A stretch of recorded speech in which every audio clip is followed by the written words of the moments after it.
on peut au moins et au minimum constater l'évolution des prix alimentaires et puis, ce qui est notre mission, essayer de décomposer ces prix de manière à analyser l'évolution des prix à chaque stade des filières, que ce soit à la sortie de l'exploitation, à la sortie de la première ou de la deuxième transformation, et puis au niveau du rayon des consommateurs.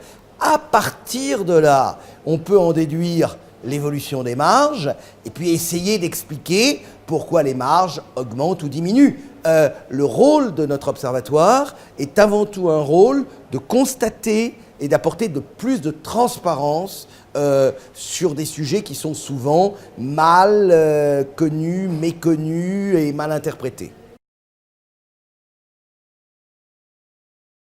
Alors, le champ de l'observatoire est limité pour l'instant à un certain nombre de filières agroalimentaires. Nous avons le premier grand travail que nous avons fait concerne la viande bovine. Et sur la viande bovine, par exemple, oui, on constate sur une dizaine d'années une augmentation de la marge brute agrégée de l'industrie et de la distribution de l'ordre de 1 € du kilo.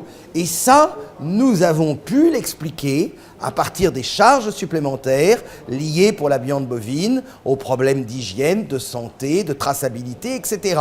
Donc là, nous avons fait notre métier, nous avons montré qu'effectivement la marge avait augmenté, mais que ceci s'expliquait par un ensemble de services et de contraintes nouvelles.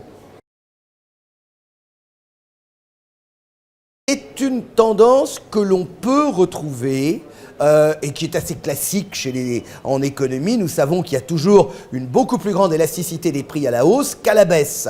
Nous en avons un exemple tout à fait clair. Alors dans un champ que pour l'instant nous n'avons pas regardé, mais que moi je connais personnellement, qui est le pain. Il est clair qu'en 2008, avec la hausse des prix du blé, nous assistons à une hausse de la baguette d'une ordre d'une bonne dizaine de centimes. Lorsque les prix du blé s'effondrent en 2009, le prix de la baguette reste le même. Et en 2011, alors que le prix du blé n'a même pas rejoint les records qui étaient les siens en 2008, on nous propose de nouvelles hausses du prix de la baguette. Alors je prends un produit relativement simple, où là il n'y a pas forcément la grande distribution, c'est le boulanger, pour bien montrer que ce phénomène, on le retrouve un petit peu partout. Et c'est vrai par ailleurs que le temps de propagation d'une hausse de prix sur une filière est plus ou moins rapide.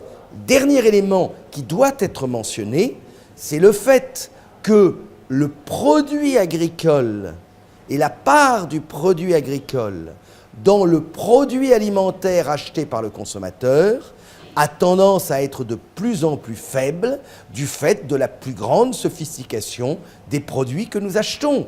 Même dans une baguette, le blé ne pèse que 7 à 8 centimes à peu près, sur une baguette qui en vaut 80 centimes, c'est-à-dire moins de 10%.